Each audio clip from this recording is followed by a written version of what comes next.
So the way the Olympics affected me as a student was we were moving into a campus that actually was still being impacted by the Olympics just having left. So there was a couple things. First and foremost, actually there was still fencing all over the campus, so we were still guided down the pathways to separate the athletes from the fans.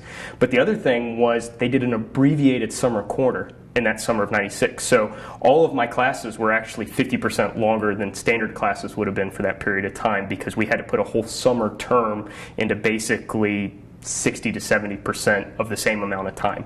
So instead of going to lecture for like an hour, I had to go to lecture for an hour and a half. And all of my TA sessions were even longer than that. So it actually impacted not just life on campus, but actually impacted my initial experience at Georgia Tech.